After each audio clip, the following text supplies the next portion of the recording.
Good morning everyone. आज मैं फिर आप सबके सामने हूँ न्यू चैप्टर के साथ, chapter 4 in the kingdom of fools. तो इस चैप्टर में कैरेक्टर्स है। सबसे पहला कैरेक्टर है राजा, उसके बाद उसके साथ मंत्री है और जितने जनता भी है। तो ये जो राजा है ये कहते हैं कि हमारे देश का जो रूल्स है वो थोड़ा कुछ दूसरे देशों से अलग होना चाहिए। तो हमारे राज्य में जो लोग हैं रात में उठ के सारा दिन वाला काम करेंगे और दिन में जो है रात के जैसा आराम करेंगे। और उनके साथ साथ जो उनके मंत्री भी वो भी राजी हो गए, जितने भी जनता थे राज्य के सारे लोग राजी हो गए। तो उसी तरह से रूल्स और रेगुलेशंस चल रहे थे राज्य में। फिर क्या हुआ, घूमते फिरते एक गुरु जो है उनके कुछ शिष्य के साथ वहाँ पे पहुँचे। उन्होंने पहुँच के देखा कि बिल्कुल शांतिमय जगह था, एक चिड़िया बकरी इंसान कोई भी नहीं दिख रहा था। उन्होंने थोड़ा इंतज़ार किया, उन लोगों को थोड़ा भूख भी लग रहा था। लेकिन जैसे शाम हुआ सारे लोग उठ के अपने अपने कामों में लग गए। बच्चे जो स्कूल जाने लगे, दुकानदार अपने दुकान खोल के बैठने लगे और जो व्यापारी है अपने दुकान पे बैठ के हिसाब किताब करने लगे। फिर वो थोड़ा अचंभित हो गई ये देख के कि ये कैसा हाल है। दिन में ये लोग सोए हुए थे और रात में ऐसा जाके चलिए जाके पूछ के पता करते हैं। फिर जो उनका शिष्य था उन्होंने कहा कि थोड़ा भूख भी लग रहा है, चलिए थोड़ा जाके कुछ खा लेते हैं। तो जब वो दुकान में गए वहाँ पर उन्होंने पता किया जबकि इन सामानों का दाम क्या है। दुकान वाले ने कहा कि सारे सामानों का दाम 1 रुपया, 1 दूधू है। आप 1 रुपया में कुछ भी सामान कितने भी क्वान्टिटी में ले सकते हैं। वो लोग थोड़ा सरप्राइज़ हो गए और जो गुरु है वो सोचने लगे। उन्होंने कहा कि नहीं, हमें इस जगह से जल्दी भागना चाहिए, ये जगह थोड़ी उल्टी पुल्टी लग रही है, अलग सी लग रही है। पर शिष्य ने कहा कि नहीं, आपको जाना है तो जाइए, हम तो यहीं पे रहेंगे, हमें तो बहुत मज़ा आ रहा है, यहाँ पे हमें पेट भर के खाना मिलेगा। गुरु जी जो है उसी वक्त वो जगह छोड़ के चले जाते हैं और जो शिष्य है वहीं पे खाते पीते रहते हैं। उसके बाद क्या होता है, एक दिन जो है एक व्यापारी के घर चोरी हो जाती है। चोरी करते वक्त जब चोर निकल रहा होता है, घर की जो दीवार बहुत कमज़ोर होती है वो चोर के ऊपर गिर जाता है और चोर की उसी वक्त मौत हो जाती है। फिर क्या होना था, चोर का जो एक भाई है वो राजा जी के पास चला जाता है कंप्लेन लेके कि मुझे इंसाफ दिलाइए। मेरा जो भाई है चोरी करके जब बाहर आ रहा था, दीवार कमज़ोर होने की वजह से दीवार गिर गई और उसकी मौत हो गई, तो मुझे इंसाफ चाहिए। तो राजा तो बहुत इंसाफी थे, उन्होंने उसी वक्त जो व्यापारी है उनको बुलाया और बुला के कहा कि तुम्हें सज़ा मिलने वाली है, सजाई मौत, तुम तैयार हो जाओ, क्योंकि तुम्हारी वजह से तुम्हारे घर की दीवार कमज़ोर थी, इसकी वजह से एक चोर की मौत हो गई, तो तुम्हें सज़ा मिलेगी। पर व्यापारी जो है थोड़ा सोचने लगा, सोच के बोला कि इसमें मेरी क्या गलती है। दीवार अगर कमज़ोर, दीवार बनाने वाले की गलती होगी, तो जिसने दीवार बनाया उसको बुलाइए। पर दीवार बनाने वाला भी बहुत बुरा हो गया, क्योंकि ये जो दीवार है मेरे पापा के ज़माने का है, मेरे अब्बा के ज़माने का है, तो आप उन्हें बुलाइए, सज़ा उनको दीजिए। तो राजा जी थोड़ा सोचने लगे, सोच के उन्होंने अपनी मंत्री और उनके जो ऑफिसर्स थे उनको भेजा और फिर उस मिस्त्री को जो दीवार बनाने वाला था उसको बुलाया गया। उसको बुला के उसको बोला गया कि आपकी गलती की वजह से ये दीवार कमज़ोर बनी, जिसकी वजह से व्यापारी के घर पे जो चोरी हुई थी उस चोर की मौत हो गई दीवार गिर के, अब आपको इसकी सज़ा भुगतनी पड़ेगी। फिर थोड़ा सोचने के बाद उस मिस्त्री ने कहा कि इसमें मेरी क्या गलती है। मैं जब दीवार बना रहा था उस वक्त एक लड़की जो है अपनी पायल पहन के वहाँ पे डांस कर रही थी, यहाँ पे वहाँ आना जाना कर रही थी, तो इसमें मेरी गलती नहीं है, क्योंकि मेरी ध्यान उधर भटकी हुई थी। ध्यान भटकने की वजह से दीवार कमज़ोर हो गई, तो इसमें उस जो नचनिया लड़की, नाचने वाली लड़की है, उसकी गलती है, उसे बुलाया जाए।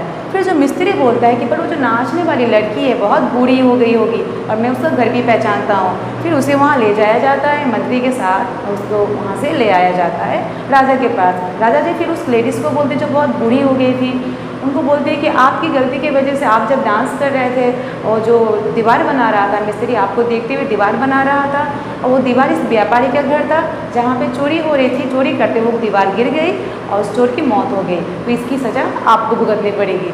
पर जो बूढ़ी लेडीज़ हैं वो थोड़ी सोच के बोलने लगी कि इसमें मेरी क्या गलती है, मैं वहाँ से यहाँ आना जाना नहीं कर रही थी, मैं सीढ़ी से ऊपर नीचे कर रही थी और इसलिए कर रही थी क्योंकि मैंने कुछ अपने गहने जो है सोनार को दे के रखी थी और जो सोनार है बस मेरा डेट चेंज कर रहा था कि आज आना है कल आना है, तो इसमें सोनार की गलती है, मेरी गलती नहीं। उस सोनार को बुलाया जाए।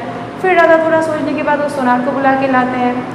सोनार जो है बोलने लगता है, उसके पास भी अपना बहाना है देने के लिए। वो भी बोलने लगता है कि मैं जो इस लड़की को यहाँ बार बार डेट कैंसिल कर रहा था वो इसीलिए क्योंकि उसी वक्त मेरे पास एक बहुत बड़ा ऑर्डर आया था एक व्यापारी का और वो व्यापारी मुझे बहुत फोर्स कर रहे थे। आपको तो पता ही है अमीर लोग कितने बेचैन होते हैं, तो मैं उनका ऑर्डर पूरा करने में लग गया था, इसलिए मैं इस लड़की का डेट कैंसिल कर रहा था। इसमें मेरी गलती नहीं, उस व्यापारी की गलती, उसको बुलाया जाए। राजा फिर सोचने लगे और उस व्यापारी को बुलाने के लिए ऑर्डर दे दिया जाता है। जब पता चलता है ये वही व्यापारी है जिसके घर पे चोरी हुआ था, जिसकी दीवार घर की उस चोर की मौत हुई थी। तो राजा बोलते चलो अब तो ये व्यापारी फंसने वाला है। व्यापारी जो है थोड़ा डर जाता है, बोलते अरे अब तो मैं ही फंसने वाला हूँ, मेरा ही घर था, मेरी ही चोरी, मैंने ही अपने गहने ऑर्डर दिए थे। फिर वो सोचने लगता है, वो यहाँ वहाँ छुपने लगता है। फिर जो सिपाही है उसे पकड़ के राजा जी के पास लेके आ जाते हैं, उनके पास फिर अपना वाहन आए देने के लिए। व्यापारी जो बोलने लगता है कि जो सोना जो गहना मैंने ऑर्डर दिया था शादी के लिए सही है, पर वो मेरे पापा ने दिया था, मैंने नहीं दिया था, और मेरे पापा तो अभी दुनिया में है नहीं, तो अब क्या करें, मुझे तो सज़ा नहीं मिलेगी। फिर राजा जी बोलते नहीं, तुम्हें तो सज़ा मिलेगी, क्योंकि तुम्हारे पापा की जो प्रॉपर्टी है, पैसे, उसमें तुम ऐश कर रहे हो। तुम्हारे पापा के घर अगर तुम्हें मिले, तुम्हारे पापा के प्रॉपर्टी अगर तुम्हें मिले, तुम्हारे पापा की सज़ा भी तुमको ही काटना होगा, तुम्हें तो सज़ा मिलेगी, तो तुम तैयार हो जाओ, तुम्हें कल सज़ाई मौत दी जाएगी। उसके बाद राजा जो है ऑर्डर देते हैं अपने लोगों को, अपने मिनिस्टर को, कि एक स्टेक बनाया जाए। स्टेक वो चीज़ है जहाँ पे जो व्यापारी है उसे जला के उसको मार दिया जाएगा।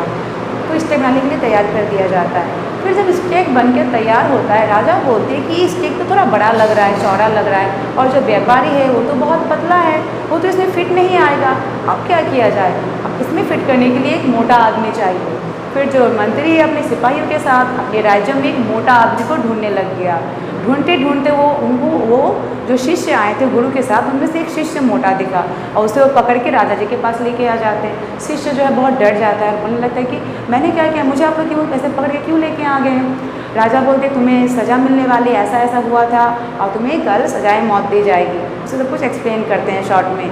फिर शिष्य सोचता है कि इन्हें कुछ बोल के फ़ायदा तो है नहीं, तो ये सारे तो बेवकूफ़ है, और जो गुरु जी मुझे सही कह रहे थे, मुझे यहाँ नहीं रहना चाहिए था, क्योंकि यहाँ पे कभी भी कुछ भी हो सकता है। और जो गुरु जी थे उनके पास मैजिकल पावर्स थे, वो फ्यूचर, पास्ट, प्रेजेंट सब कुछ विजन में देख सकते थे। तो वो तुरंत ही अपने शिष्य को हेल्प करने के लिए वो जगह पहुंच जाते हैं। और पहुंचते जो है अपने शिष्य को बहुत डांटने लगते हैं। डांटने के बाद क्या होता है, वो उनके कान में कुछ फुसफुसाते हैं। फिर राजा के पास आके बोलती है कि राजा जी आप बोलिए कि महान कौन होते हैं, सबसे बड़ा कौन है, एक गुरु या शिष्य। राजा बोलते थे सोचने वाली बात किया है, गुरु ही बड़े होते हैं।